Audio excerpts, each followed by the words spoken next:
ఆ లద్దె ముక్కు, ఎత్తుపళ్ళు, వంకర నవ్వు తో ఉన్నవాడే పెసిగాడు. గోలీల్లా కళ్ళేసుకొని, చప్పిడి ముక్కేసుకొని, ఎప్పుడూ ఏడుపుగొట్టు మొహంతో తిరుగుతుంటాడే వాడే దోమగాడు. చూస్తూనే భయంకరంగా ఎప్పుడూ దెయ్యం లాంటి థాట్స్ ఏసుకొని, పిచ్చుగూడులాంటి జుట్టేసుకొని తిరుగుతుంది చూసారా? ఆవిడ పేరే బసంతి. కింద ఇంకో ఆవిడుంది చూసారు? ఎప్పుడు చూసినా వెకిలి నవ్వులు నవ్వుకుంటూ పిచ్చుగూడులాంటి జుట్టేసుకొని, కుంభకర్ణుడికి కజిన్ సిస్టర్ లాంటి ఫేస్ ఏసుకొని తిరుగుతుంటుంది జూసారు? ఆవిడే బంబం. ఆఫ్రికా నుంచి తప్పించుకుపోయి, ఎప్పుడూ కోపంగా ఎవడినో ఒకడిని తిట్టేలాగా మొహం పెడుతున్నాడు చూసారా? వీడి పేరే అరాచక్. ఏంటి? ఇలా జనాలందరిని డిస్క్రైబ్ చేస్తున్నాడు వీడు. ఏమిటి కథ అని చూస్తున్నారా? ఏం లేదండి. ఇమేజ్ ప్రాసెసింగ్ అల్గారిథమ్స్ ఫేస్‌బుక్ లోపల లేకపోతే రకరకాల గూగుల్ ఫోటోస్ కానీ, రకరకాల వెబ్‌సైట్సు మిమ్మల్ని ఎలా గుర్తుపడతాయి అనే విషయం మీద ఈరోజు వీడియో. అందులో మీ ఫేస్‌లోంచి ఫీచర్స్ బయటికి తీసుకొచ్చి, అవి ఇలా రకరకాలుగా మీ ఫీచర్‌లని గుర్తుపెట్టుకుంటాయన్నమాట. మరి ఆ అల్గారిథమ్స్ ఏంటి? అవి ఎలా మిమ్మల్ని గుర్తుపట్టాయి అనేది చూసుకుందాం అనుకుంటున్నారా? వెళ్ళిపోదాం వీడియోలోకి. ఈరోజు వీడియోలో మనం ఇమేజ్ నుంచి ఫీచర్‌లు అల్గారిథమ్ ఎలా ఎక్స్ట్రాక్ట్ చేస్తుంది? ఎక్స్ట్రాక్ట్ చేసుకున్నవి ఎలా అర్థం చేసుకుంటుంది? ఆ తర్వాత ఈ ఫీచర్ ఎక్స్ట్రాక్షన్ చేసిన ఇమేజెస్‌లో మానిప్యులేషన్స్ ఎలా చేస్తుంది? అంటే ఆ అల్గారిథమ్ ఏంటి? అది ఎలా పనిచేస్తుంది? అది పనిచేసే వర్కింగ్ ప్రిన్సిపుల్‌ని మనం తెలుసుకుందాం. మనం ఈ ఇమేజ్ జనరేషన్ మోడల్స్‌లో రెండవ మోడల్‌ని నేర్చుకుంటున్నాం. ఇంతకు ముందు మనం గ్యాన్ మోడల్ ఎలా పనిచేస్తుందో ఒక వీడియోలో అర్థం చేసుకున్నాం. సో, గ్యాన్ అనేది చాలా వైడ్‌గా యూజ్ చేసే ఇమేజ్ జనరేషన్ మోడల్. ఈరోజు మనం వేరియేషనల్ ఆటో ఎన్కోడర్స్ అనే ఒక ఇమేజ్ అల్గోరిథం నేర్చుకుంటాం. తరువాత కాలంలో ఫ్లో బేస్డ్ ఇమేజ్ ఎన్కోడరు, తర్వాత డిఫ్యూజన్ మోడల్స్ గురించి మనం డీటెయిల్డ్‌గా తెలుసుకుందాం. అయితే ఈరోజు వేరియేషనల్ ఆటో ఎన్కోడర్స్ అనే ఇమేజెస్‌ని తెలుసుకుంటాం. ఇది ఇమేజ్ జనరేషన్‌లో ఎక్కడ ప్లగ్ ఇన్ అవుతుంది? మొన్నటిదాకా మనం గ్యాన్ మోడల్స్ చూసాం కదా! అందులో 2 ఉన్నాయి. జనరేటరు, డిస్క్రిమినేటర్. మనం ఆ వీడియోకొచ్చేసరికి జనరేటర్ గురించి మాట్లాడుకున్నామే కానీ, జనరేటరు ఇమేజ్ జనరేట్ చేస్తుంది, ఎలా జనరేట్ చేస్తుంది అన్న విషయాన్ని మనం అస్సలు ఏమాత్రం మాట్లాడుకోలేదు. అంటే జనరేట్ చేసిన వాటిల్ని డిస్క్రిమినేట్ చేస్తుంది గనక, అది చక్కగా ట్రైన్ అయ్యి మంచి ఇమేజెస్ ఇస్తుందని మాత్రమే మాట్లాడుకున్నాం. సో, అసలు ఇమేజ్‌ల్ని జనరేటే చేసే అల్గోరిథం గురించి ఆటో ఎన్కోడర్స్ నుంచి తెలుసుకుందాం. సో, ఇది స్పెసిఫిక్‌గా ఎల్ఎల్ఎమ్స్‌కి సంబంధించిన జనరేటివ్ ఏఐ మోడల్స్‌కి సంబంధించిన సిరీస్ కాబట్టి, వేరియేషనల్ ఆటో ఎన్కోడర్స్‌లో భాగంగానే ఆటో ఎన్కోడర్స్ చదువుకుంటాం గనక, లేకపోతే తెలుసుకుంటాం గనక, ఇది కేవలం జనరేటివ్ మోడల్స్‌ని దృష్టిలో పెట్టుకొని చేసిన ట్యుటోరియల్ అన్న విషయాన్ని గ్రహించగలరు. అసలు ఈ ఆటో ఎన్కోడర్స్ అంటే ఏంటి? ఈ ఆటో ఎన్కోడర్సు ఎందుకంత ముఖ్యమైన మోడల్సు అన్న ప్రశ్న మీకెందుకైనా అనిపిచ్చిందా? ఆటో ఎన్కోడర్స్ అనేది అన్‌సూపర్‌వైజ్డ్ లెర్నింగ్ అల్గోరిథం అండి. ఎందుకంటే కొన్ని మీరొక గూగుల్ ఫోటోస్ కానీ, లేకపోతే యాహూ ఫోటోస్ కానీ, ఏదన్నా ఫోటోస్ బేస్డ్ అప్లికేషన్ తీసుకుంటే కొన్ని లక్షల ఫోటోసు వాటి లోపలికి అప్‌డేట్ అవుతూ ఉంటాయి. ఎవ్రీ డే అప్‌లోడ్ అవుతూ ఉంటాయి. ఇప్పుడు ఇటువంటి ఫోటోల్ని ప్రాసెస్ చేసి ఇంక్లూడింగ్ వాట్సాప్. ఓకే. ఇటువంటి ఫోటోల్ని ప్రాసెస్ చేసి, దాని నుంచి ఫీచర్స్ తెచ్చుకొని, ఆ తర్వాత ఏ ఫోటోలో ఏముంది అన్న విషయాన్ని తెలుసుకోవాలి అంటే, సూపర్‌వైజ్డ్ లెర్నింగ్ లాంటి టెక్నిక్స్ చాలా ఎక్స్‌పెన్సివ్ అవుతాయి. ఎందుకయ్యా అంటే, చూసిన ఫోటోనే అయ్యుండాలి.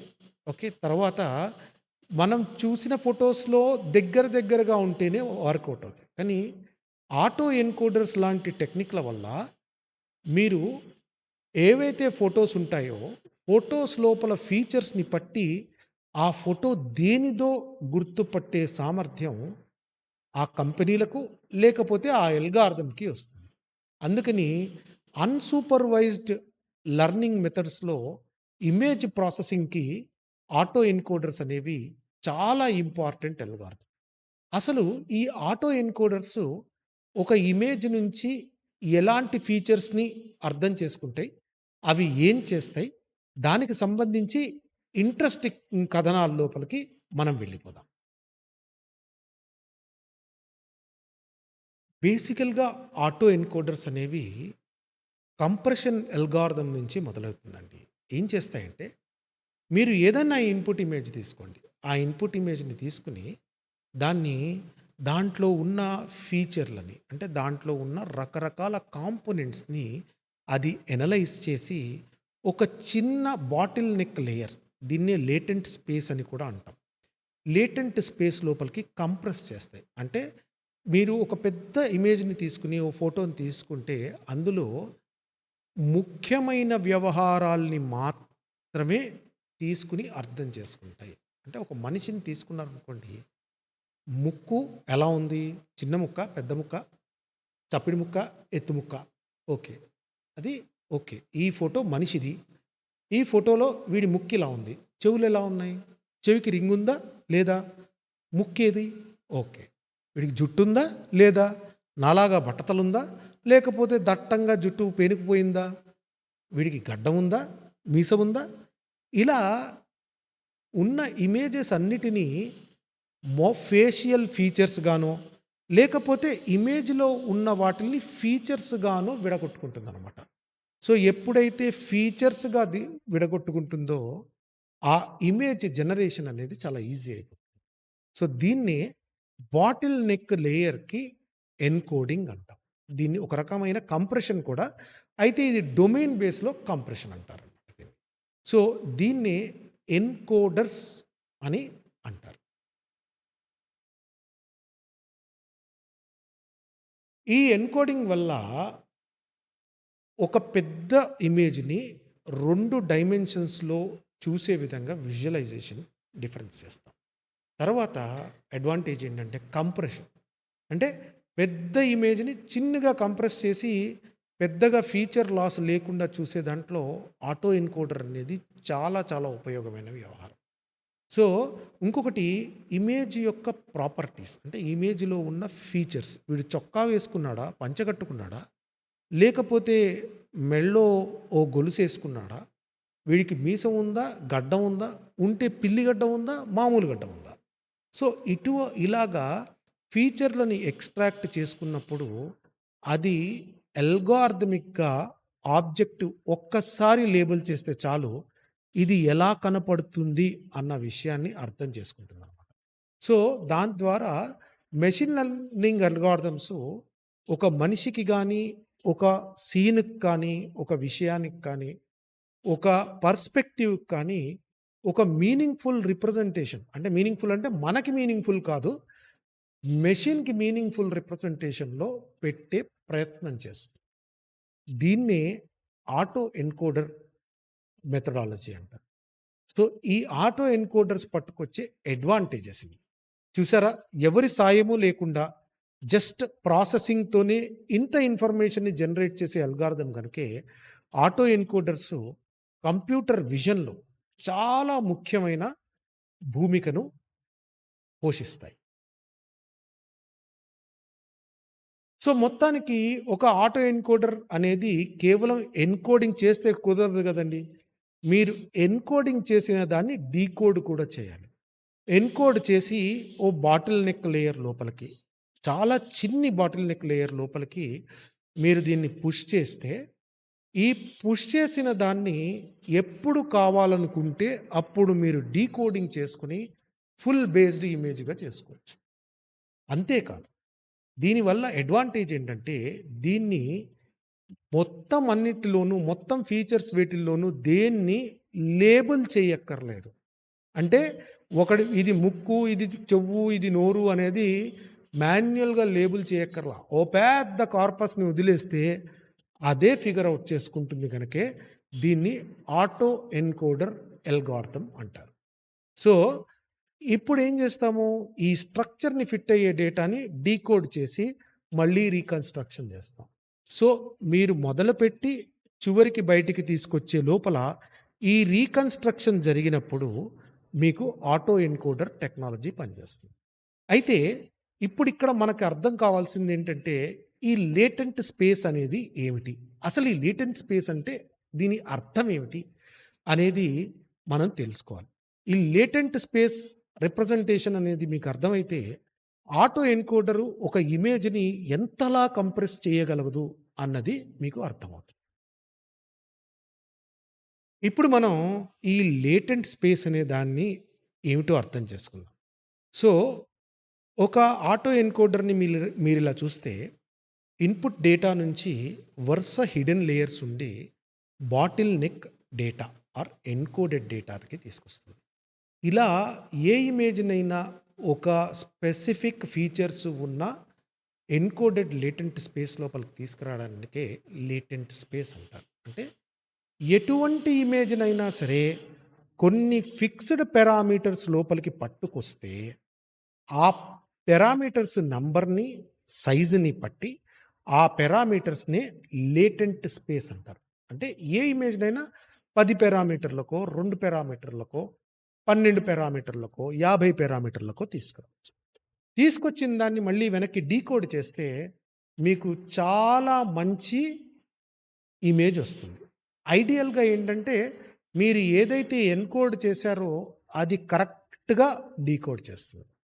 అరే! నేనిచ్చిన ఇమేజే నాకొస్తే మరి ఎందుకు అని మీరనుకుంటున్నారా?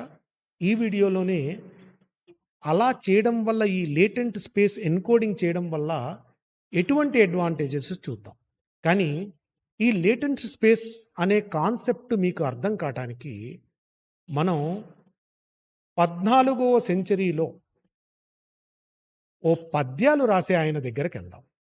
ఆయన రాసిన పద్యాలతో ఈరోజు కాలంలో ఎటువంటి అద్భుతమైన ఇమేజెస్ జనరేట్ చెయ్యొచ్చో ఒక్కసారి చూసుకుందాం. ఎందుకంటే లేటెంట్ స్పేస్ రిప్రజెంటేషన్‌లో సంస్కృత పద్యాలు చాలా మంచి ఎఫిషియన్సీస్ చూపిస్తాయి.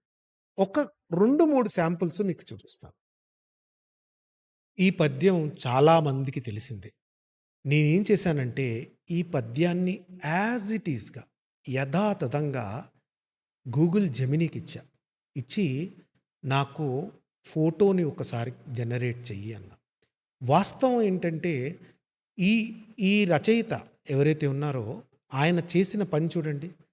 కస్తూరి తిలకం లలాట ఫలకంనో వక్షస్థలే కౌస్తుభం నాసాగ్రే నవమౌక్తికం కరతలే వేణుం కరే కంకణం సర్వాంగే హరిచందనం చ కలయస్కంఠే చ ముక్తావళీం గోపస్త్రీ పరివేష్టితో విజయతే గోపాల చూడామణి. శ్రీకృష్ణుణ్ణి వర్ణిస్తూ ఆయన గట్టిగా ఓ 30 పదాల్లో ఒక సీనరీని క్రియేట్ చేశారు. ఆయన క్రియేట్ చేసింది కృష్ణ కర్ణామృతం అన్నారు. దాన్ని నేనేం చేశానంటే ఓ మోడల్‌కిచ్చి దీని నుంచి నువ్వు పిక్చర్‌ని వెనక్కి జనరేట్ చెయ్యి అన్నాను. సో, పిక్చర్ గారు ఏం చేశారు? మోడల్ గారు ఏం చేశారు? ఈ పిక్చర్‌ని జనరేట్ చేశారు. చూడండి, ఓ 1000 సంవత్సరాల క్రిందట రాసిన కవి ఈరోజు లేటెంట్ స్పేస్ రిప్రజెంటేషన్‌ని ఎలా వాడుకున్నారు? సో, రాసే దాంట్లో నిజానికి వాస్తవానికి ఈ ఇమేజ్ మొత్తాన్ని నేను డిస్క్రైబ్ చేయాలంటే కొన్ని వందల పిక్సెలో, 1000 పిక్సెలో కావాలి. చాలా ఎక్కువ స్పేసెస్ కావాలి. కానీ కవి గారు కరెక్ట్‌గా 32 పదాల్లో మొత్తం సీనరీని ఎక్స్‌పెక్ట్ చేశారు ఆర్ ఎక్స్‌ప్లెయిన్ చేశారు. కరెక్ట్‌గా ఆటో ఎన్కోడర్స్ ఇవే చేస్తాయండి. మీ బొమ్మలోంచి అంటే మీ ఇమేజ్‌లోంచి ముఖ్యమైన ఫీచర్స్‌ని తీసుకొని వాటిని అర్థం చేసుకోవడానికి, రిప్రొడ్యూస్ చేయడానికి వీలుగా జనరేట్ చేస్తాయి. చూసారా ఎంత బావుందో?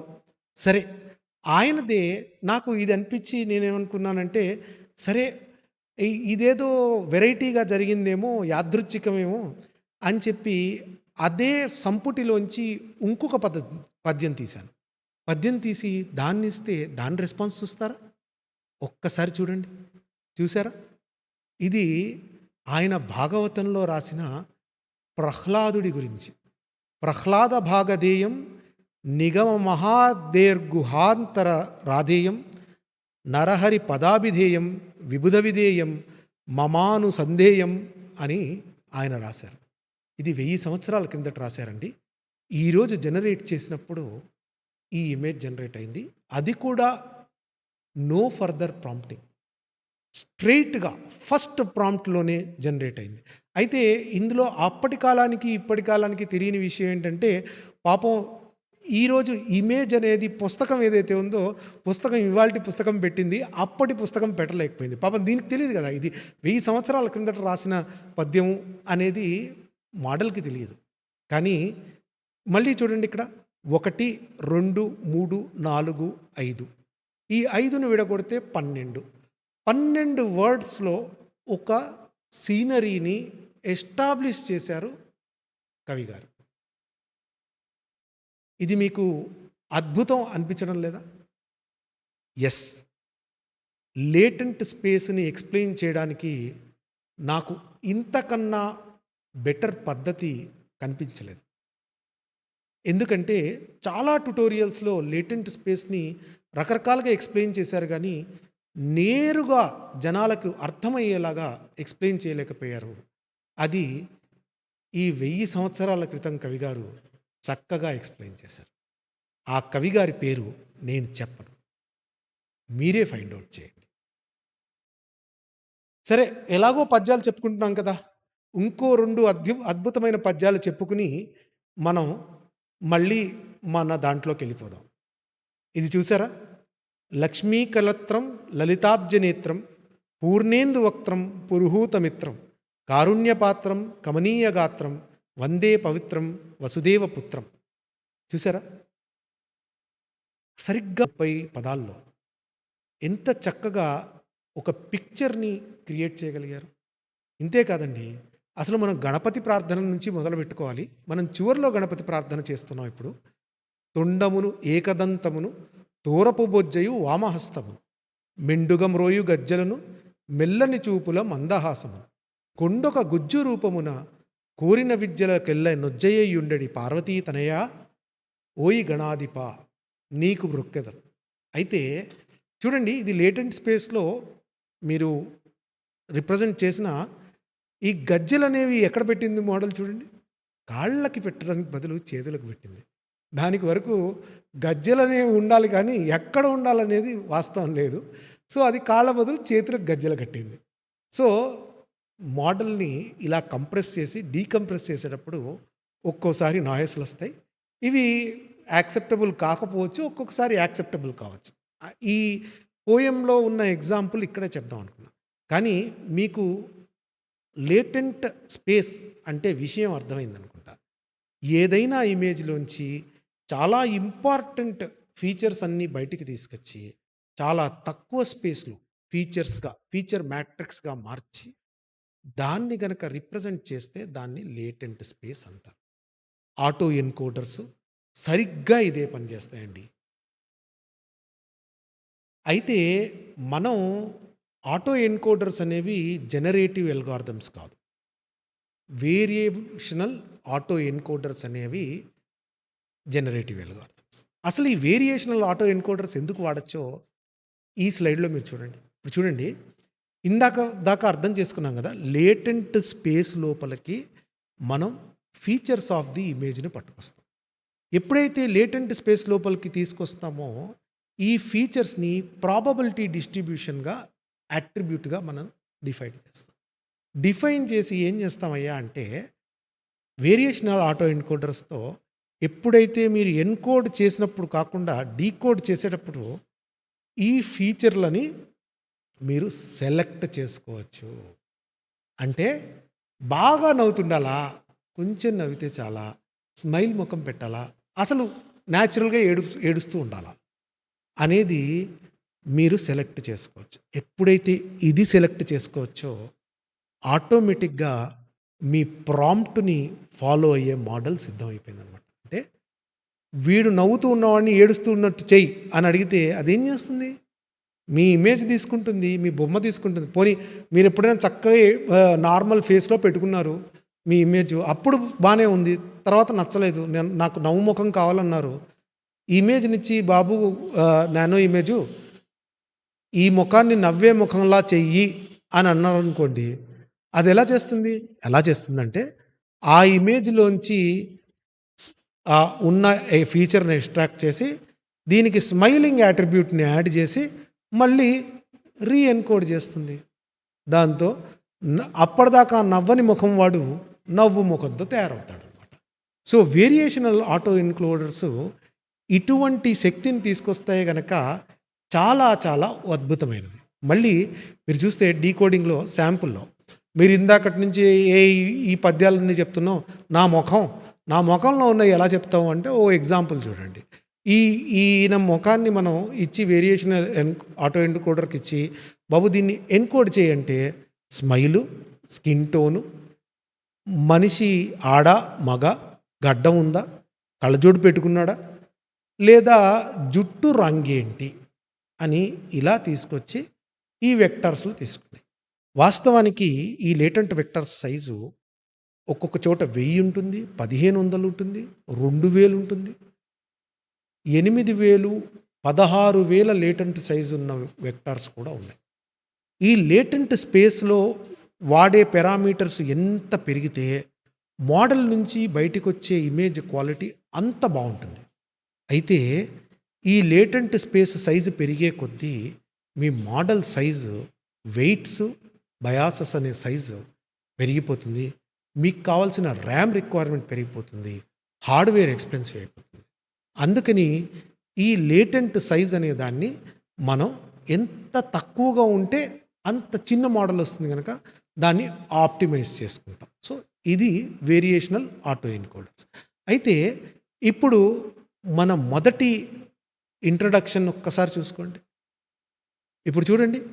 ఈయన ఓకే. పెద్ద ముక్కు, ఎత్తు పళ్ళు, పిచ్చి నవ్వు అని మనం ఎన్‌కోడ్ చేసుకోవచ్చనమాట. అలా ఎన్‌కోడర్ భాషలో అది ఎన్‌కోడ్ చేసుకుంటుంది. మళ్ళీ మనం వాళ్ళ గురించి చెప్పుకోవాల్సిన అవసరం లేదు. వీడియో మొదట్లో చెప్పుకున్నాం గనుక మళ్ళీ వెనక్కెళ్ళి చూసుకోండి. సో, ఇలా వీళ్ళందరినీ కూడా అర్థం చేసుకుంటుంది. ఇప్పుడు అర్థం చేసుకునేటప్పుడు అయితే మీరు చూడండి. ఈ వే మామూలు ఎన్‌కోడర్‌కి, వేరియేషనల్ ఎన్‌కోడర్‌కి ఉన్న తేడా ఏంటంటే, ఇలా చేసిన వాటిల్లో మీన్, వేరియన్స్ అనేవి తీసుకుంటుందండి.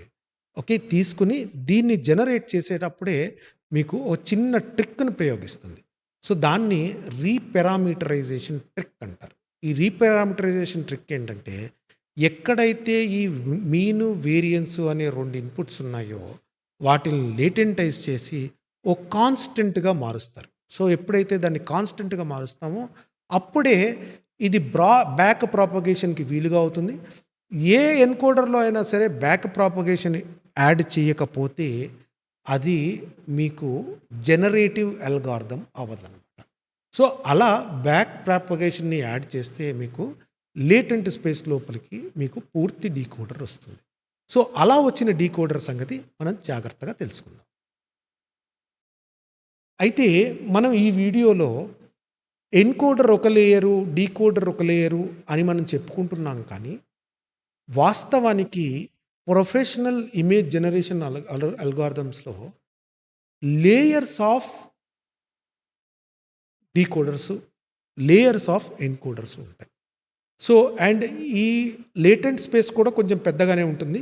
కానీ ఎన్‌కోడర్‌ని కూడా మోర్ అబ్స్ట్రాక్షన్ ఆఫ్ ఫీచర్స్‌గా మారుస్తారు. అంటే బేసిక్ అబ్స్ట్రాక్షన్.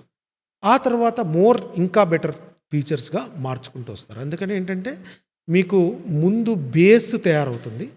అంటే వెనక బ్యాక్‌గ్రౌండ్ తయారవుతుంది. తర్వాత షిల్హుయెట్ తయారవుతుంది. తర్వాత మీరు ఒక్కో ఫీచర్‌ని యాడ్ చేసుకోవచ్చు. మీరు గూగుల్ నానో బనానాతో నేను చేసిన ఒక టెస్ట్ ఉంది. అంటే నానో బనానా రిలీజ్ అయినప్పుడు టెస్ట్ ఉంది. ఒక అమ్మాయి పిక్చర్ క్రియేట్ చేసి, ఇక్కడ నువ్వు గొలుసుని యాడ్ చెయ్యి అని అడిగాను. అది కరెక్ట్‌గా ప్రిసైజ్‌గా అక్కడికి తీసుకెళ్ళి యాడ్ చేసింది. అసలు ఆ టెస్ట్ ఎందుకు చేశాను? మోస్ట్‌లీ మీకు తెలియకపోవచ్చు. కానీ వాస్తవానికి ఆ టెస్ట్ అక్కడ ఎందుకు చేయాల్సొచ్చిందంటే, ఇది వేరియేషనల్ ఆటో ఎన్కోడర్ వాడాడా? స్టేబుల్ డిఫ్యూజన్ వాడాడా? లేకపోతే ఏ టైప్ వాడాడు అనేది తెలుసుకోవడానికి చేసిన ఎక్స్‌పెరిమెంట్. సో, దాన్ని మీరు ఆ క్షణంలో ఓకే. యాడ్ చేయమంటే యాడ్ చేసింది కదా అనుకున్నారు. కానీ ఆ ప్రశ్నకి ఈరోజు సమాధానం చెప్తున్నాను. ఇంతే కాదండి. రకరకాల లేయర్స్‌తో రకరకాలుగా మీరు టెక్స్ట్‌లో చెప్తే రకరకాలుగా ఫీచర్‌గా మారుతుంది కదా! అది కూడా ఈ ఈ ఫీచర్స్‌ని ఎడిట్ చేయడం వల్లే అవుతుంది. ఫర్ ఎగ్జాంపుల్ ఇప్పుడు ఒకసారి చూద్దాం చూడండి. ఇక్కడ చూడండి. ఓ వ్యక్తున్నాడు. ఓకే. లెఫ్ట్ సైడ్‌లో ఒక వ్యక్తున్నాడు. అతనికి నువ్వు స్మైలింగ్ అనే వెక్టర్‌ని యాడ్ చేస్తే చక్కని నవ్వు ముఖానికొచ్చారు. అదే స్మైలింగ్ అనే వెక్టర్‌ని సబ్‌స్ట్రాక్ట్ చేశారనుకోండి, నవ్వుతూ ఉన్న ఫోటో కూడా నార్మల్‌గా అయిపోతుంది. అలాగే మీరు సన్ గ్లాస్ పెట్టు అని యాడ్ చేశారనుకోండి, అలా అవుతుంది. అయితే ఎప్పుడైతే సన్ గ్లాస్ పెట్టుకునే అది కానీ, లేకపోతే సన్ గ్లాస్‌ని తీసేసే వెక్టర్‌ని గాని తీసుకుంటే, మీకు ఇమేజ్ మారిపోతూ ఉంటుందనమాట. సో, నానో బనానాలో కానీ, లేకపోతే ఇంకో దాంట్లో కానీ, మీరు ఒక ఇమేజ్ ఇచ్చి, ప్లీజ్ దీనికో కళ్ళజోడు పెట్టవా? లేకపోతే దీనికో ముక్కు పుడక పెట్టవా? దీనికి తీసుకెళ్ళి ఈ చొక్కా పెట్టవా? ఈ చొక్కాలో వాడిని పెట్టవా? అని అడిగే ప్రశ్నలుంటాయి చూసారా? అవన్నీ కూడా ఈ ఆటో ఎన్కోడర్‌తో ఎన్కోడ్ చేసిన లేటెంట్ స్పేస్ నుంచి మీరు ఇంకొకసారి డీకోడ్ చేసి మీకు వెనకిస్తుందనమాట. సో, వేరియేషనల్ ఆటో ఎన్కోడర్స్ ఇటువంటి మంచి టెక్నిక్స్ ద్వారా మీకు చాలా అందమైన images, text to images create అవుతాయి. మీకు గుర్తుండే ఉంటుంది మోడల్స్‌లో 2 మోడల్స్ వచ్చాయి. క్వెన్ ఇమేజ్ అని, క్వెన్ ఇమేజ్ ఎడిట్ అని 2 మోడల్స్ వచ్చాయి. క్వెన్ ఇమేజ్ ఎడిట్ ఖచ్చితంగా వేరియేషనల్ ఆటో ఎన్కోడరే. అందుకని మీరెప్పుడైనా దాన్ని వాడి చూడండి. ఇమేజ్ ఎడిటింగ్‌కి ఆటో ఎన్కోడర్ వాడుతుంది. ఈ ఆటో ఎన్కోడర్స్ వల్ల మరికొన్ని అడ్వాంటేజెస్ ఉన్నాయండి. ఏంటంటే ఇక్కడ ఎగ్జాంపుల్ చూసారా? స్టైల్ ట్రాన్స్‌ఫర్ యూజ్ కేసెస్ అనమాట. అంటే మీరు బొమ్మిచ్చి, దానికో స్టైల్ ఇచ్చి, ఈ స్టైల్‌లో దీన్ని మళ్ళీ రీపెయింట్ చెయి అని అడిగారనుకోండి, అది చేస్తుంది. మనందరికీ చాలా ఫేమస్ స్టోరీ ఉంది. ఏంటి? నా బొమ్మిచ్చి గిబిలీ స్టైల్‌లో తీసుకొచ్చి దీన్ని కార్టూన్ చేయవా? అని అడిగే ప్రశ్న. ఓపెన్ జీపీటీ లేకపోతే ఓపెన్ ఏఐ తన మోడల్స్‌లో ఒకప్పుడు చేసింది. చివరికి బాబు మీరు ఆపండిరా నాయనా! ఈ లోడ్ మేము తట్టుకోలేకపోతున్నాం అని ఓపెన్ ఏఐ చెప్పిన పరిస్థితి కూడా ఉంది. ఎందుకు? అంటే స్టైల్ ట్రాన్స్‌ఫర్ చేసేది బేసిక్‌గా వేరియేషనల్ ఆటో ఎన్కోడర్స్. అక్కడి నుంచి ఫీచర్స్ తీసుకుంటాయి. ఇక్కడి నుంచి ఫీచర్స్ తీసుకుంటాయి. రెండిటిని రేషియోలో యాడ్ చేస్తే మొదటి ఇమేజ్‌కి మీకు స్టైల్ ట్రాన్స్‌ఫర్ అవుతుందనమాట. సో, ఇది కూడా మంచి యూజ్ కేస్. ఇన్ రియాలిటీ కూడా మీకు ఈ స్టైల్‌లో ఉంటాయి. ప్యారడీ లాగా క్రియేట్ చేయడానికి. ఇదిగో ఇంకో 2 మీ బాబుని ఈ ఆర్టిస్టిక్ మోడ్‌లో వేయడానికి, లేదా మీ మొఖాల మీద టైల్స్ క్రియేట్ చేయడానికి. సో, ఇవి జరిగేది ఈ పనులు చేసేది వేరియేషనల్ ఆటో ఎన్కోడర్స్. సో, ఇది చాలా ఇంపార్టెంట్. ఎలా పనిచేస్తుందనేది తెలుసుకోవాల్సిన వ్యవహారం. ఇంతే కాకుండా ఈ ఎన్కోడర్స్ వరకు వస్తాయి. అంటే మళ్ళీ మనం ఒక్కసారి వెనక్కెళ్దాం. ఓకే. వెనక్కెళ్ళి ఈ ఫీచర్ ఎక్స్ట్రాక్షన్ వల్ల కేవలం ఇమేజ్‌లు మార్చుకుంటే సరిపోతుందా? అసలు దీనివల్ల నాకేంటయ్యా ఉపయోగం అనే పరిస్థితి ఉందనుకోండి. ఆ ప్రశ్నకు కూడా సమాధానం ఉందండి. మీరు ఏవైతే సీఎన్ఎన్ నెట్వర్క్స్ వాడుతున్నారో, ఎప్పుడైతే మీరు ఎన్కోడింగ్ చేస్తారో, మీకు పిక్సెల్ వైస్ సెగ్మెంటేషన్ దొరుకుతుంది. సో, ఈ సెగ్మెంటేషన్ అనేది ఎప్పుడు దొరుకుతుంది? ఎందుకు ఇంపార్టెంట్ అయ్యా అంటే, మనం అంటుంటాం చూసారా? సొంతంగా ఆటో డ్రైవింగ్ కార్స్ వచ్చేస్తాయి. కార్లు తనంతట తానే డ్రైవ్ చేసుకుంటూ వెళ్ళిపోతాయి అనేది అది చేసేది ఇలాగే అండి. ఫర్ ఎగ్జాంపుల్ మీరు ఒక రోడ్డు మీద ఫోటో తీశారనుకోండి. రోడ్డు మీద ఫోటోలో సిగ్నల్ ఉందా? లేకపోతే అక్కడ కుక్క ఉందా? లేకపోతే ఏముంది అనేది ఎలా తెలుస్తుంది? ఎలా తెలుస్తుందంటే తీసుకున్న ఇమేజ్‌ని ఈ ఎన్కోడర్ ద్వారా తీసుకొని ఫీచర్ ఎక్స్ట్రాక్షన్ చేసి, ఈ ఫీచర్ దేనికి దగ్గరగా ఉంది అనేది వ్యవహారానికి చూసుకుంటే మీకు అది కనబడుతుందనమాట. ఇక్కడ చిన్న ఇంట్రెస్టింగ్ కేస్ చెప్తానండి మీకు. ఒకసారి ఇలాగే ఆ సీఎన్ఎన్ అస్తమిస్తున్న చంద్రుడిని చూసి ఆరెంజ్ లైట్ అనుకుని కార్ ఆపేసిందండి. సో, అటువంటి ప్రాబ్లమ్స్ కూడా ఉంటాయి. కానీ ఫ్రేమ్‌లో అస్తమిస్తున్న చంద్రుడు రాకూడదు అనేది ఏ ప్రోగ్రామరు చూసుకోలేడు. అందుకే ఈ ఈ ఆటో అల్గారిథమ్స్ గానీ, ఏఐ గానీ అంతా స్టెబిలైజ్ అయ్యేంత వరకు హ్యూమన్ గైడెన్స్ లేకపోతే హ్యూమన్ సూపర్విజన్ అనేది తప్పనిసరి. ఎందుకంటే అది ఎప్పుడు అక్కడ చంద్రుడు వస్తాడు అని గెస్ చేసి ఉండకపోవచ్చు.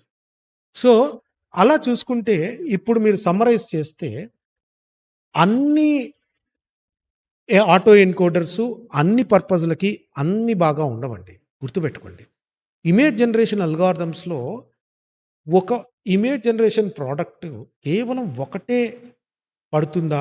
ఒకటే అల్గారిథమ్ వాడుతుందా అంటే వాస్తవానికి కాదు. బేస్డ్ ఆన్ రిక్వెస్ట్ అంటే మీరిచ్చిన ప్రాంప్ట్‌ని బట్టి, దానికి సంబంధించిన స్పెసిఫిక్ దాన్ని బట్టి, ఆ టైప్ ఆఫ్ నెట్వర్క్‌ని యాక్టివేట్ చేయాల్సిన అవసరం ఉంటుంది. సో, మనం ఇప్పుడు వ ఈరోజు వరకు గ్యాన్స్, విఏఈస్ చూసుకున్నాం. ఒకరోజు స్టేబుల్ డిఫ్యూజన్ గురించి కూడా తెలుసుకుందాం. స్టేబుల్ డిఫ్యూజన్ కూడా చాలా ఇంపార్టెంట్. అయితే ఒక్కో అల్గారిథమ్‌కి ఒక్కొక్క ప్లస్ ఉంటుంది. కొన్ని కొన్ని మైనస్‌లుంటాయి. ఏ అల్గారిథమ్ కూడా అన్ని విధాలుగాను పర్ఫెక్ట్ కాదు. సో, ఆ విషయం గుర్తుపెట్టుకొని ఎవరైతే డెవలపర్స్ ఉన్నారో, ఎవరైతే అప్లికేషన్ వాళ్ళు ఉన్నారో, మీరందరూ కూడా అన్ని అల్గారిథమ్స్ మీద ఓ మంచి గ్రిప్ తెచ్చుకోవాలని ఆశిస్తున్నాను. సో, అదండి ఆటో ఎన్కోడర్‌లు, అందులో వేరియేషన్ ఆటో ఎన్కోడర్‌ల కథ. మీకు ఈ వీడియో నచ్చితే అందరికీ చెప్పండి. మిగతా వాళ్ళని కూడా చూడనివ్వండి. మేధో యంత్రాన్ని ఫాలో చేయండి. ఈ వీడియో మీద మీకేమన్నా కామెంట్స్ ఉంటే దయచేసి కామెంట్ చేయండి.